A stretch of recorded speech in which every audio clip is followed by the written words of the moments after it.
Okay, so now we're looking at the gospel passage, which I think is, I mentioned this in the first video, I guess. This is going to connect really well with our first reading and the psalm kind of put together. That first reading, which was almost entirely about loving our neighbor, loving the people around us, and then the psalm, of course, which was about loving God. So here we go. We're in Matthew chapter 22, verses 34 to 40.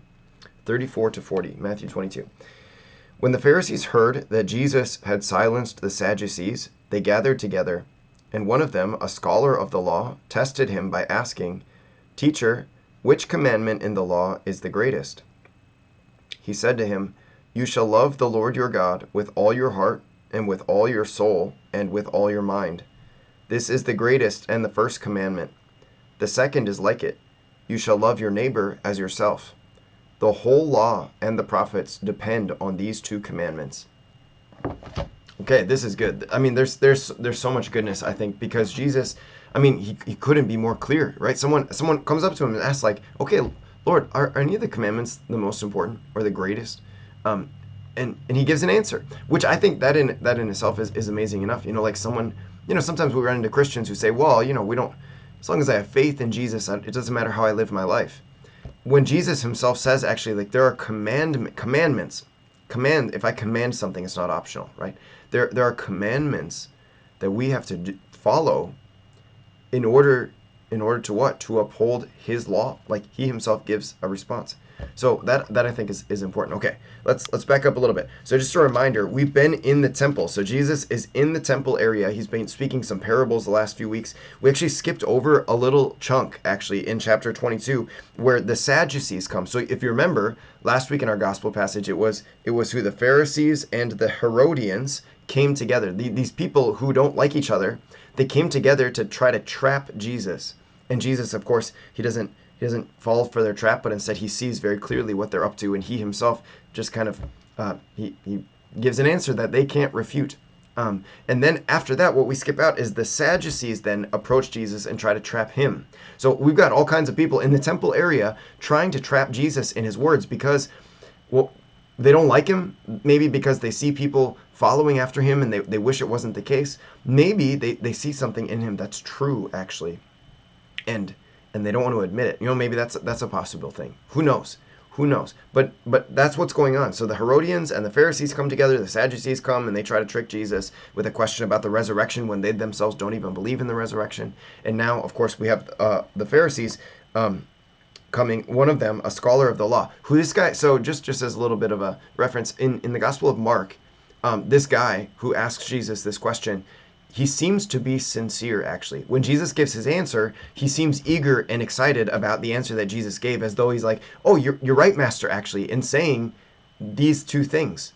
So I think we can sometimes hear Pharisee and automatically assume like this is one of the bad guys. And in the Gospels, most of the time that's the case. But there are some Pharisees who are sincere in the way that they're really practicing their religious faith. And this guy seems to be one of those people. I know it says that he came to test him, but test him maybe in a good kind of way. Like if you find someone who's really wise, what's going to happen? You're going to go and you're going to ask that person questions to kind of test them, to see their wisdom, but maybe to do it out of a sincere way. In fact, we can think of this. So Jesus, of course, fulfills the Old Testament in a number of ways. And one scholar I was reading, one person I was reading, said that Jesus actually in this scene there's a shadow or a fulfillment maybe of what's going on with King Solomon. So if you remember, Solomon was the son of David who succeeded David as the king of Israel. And Solomon had this dream where the Lord appeared to him and said, "Ask for whatever you wish." And Solomon's request was that he would be made wise enough to discern what is right and what is wrong. And it says in the scriptures that he was so wise that people would come from all over the place to ask him questions. There's this one particular scene where this queen from Sheba comes to Solomon to find out his wisdom, to test his wisdom. And when she finds out his wisdom, what happens? She gives him all kinds of money and all kinds of gifts because she's like, "Oh my gosh, I'm in the presence of such wisdom, godly wisdom, that I need to lavish upon it such gifts." And so in some ways we have Jesus here who, like, these people are coming to him and they're testing him. Many of them are insincere. Many of them are just mocking him, whatever. But now this Pharisee, a scholar of the law, like a biblical scholar, we could say, the law, like the Torah, which is the first 5 books of the Bible, also called the Pentateuch. Torah is Hebrew, Pentateuch is Greek.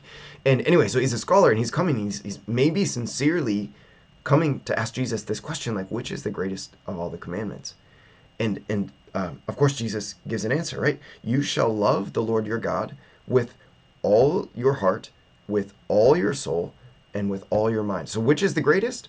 You shall love the Lord your God. Now, what many people, I think, because we aren't super biblically literate in today's world, in today's Christian community, church community, unfortunately, what people don't understand is that Jesus is quoting a passage from the Old Testament. In fact, he's quoting Deuteronomy chapter 6, which in Deuteronomy chapter 6, which again is the law that Moses gives to the people, what does it say? So chapter 6, verses 4 through 9, it says, "Hear, O Israel, the Lord is our God, the Lord alone.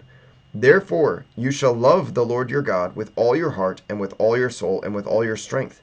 Take to heart these words which I enjoin on you today. Drill them into your children. Speak of them at home and abroad, whether you are busy or at rest. Bind them at your wrist as a sign, and let them be as a pendant on your forehead. Write them on the doorposts of your houses and on your gates." So this is called the Shema prayer. In fact, this was a prayer that for us as Christians, we could ask a question. For us as Christians, which prayer are we most familiar with? Of course, we're most familiar with the Lord's Prayer, the Our Father.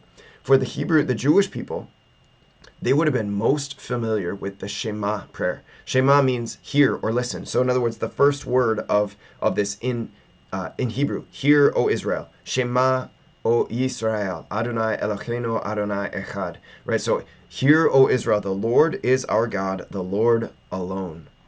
That's what's going on here. Is like that. And what does the Lord say? Okay, therefore you shall love. And then what does he say? What does Moses say? Take to heart these words which I enjoin on you. Take them to heart. Drill them into your children. Speak of them at home and abroad. Like, talk about them everywhere. And so it was actually a regular habit of the Jewish people to 3 times a day, at least it seems, 3 times a day, repeat these words so that they were always on their hearts and always in their minds. You can imagine, it's like there's a newborn baby. What's the first words that you speak to that newborn baby? Shema, O Yisrael. Hear, O Israel, the Lord your God is one Lord. Like the first words. And then when a person is on their deathbed about to go to the Lord, what do you say? Hear, O Israel, the Lord your God is one Lord. You speak the words. And in between, you're saying it all the time, right? Because you want these words to be on your heart and in your mind all the time. And so now Jesus is coming along. Jesus, who would have been very familiar with the law, of course, is doing what? He's repeating these words. Which is the greatest commandment? Well, of course, the commandment that Moses commanded us to drill into our children. Jesus himself would have had this drilled into him as a child.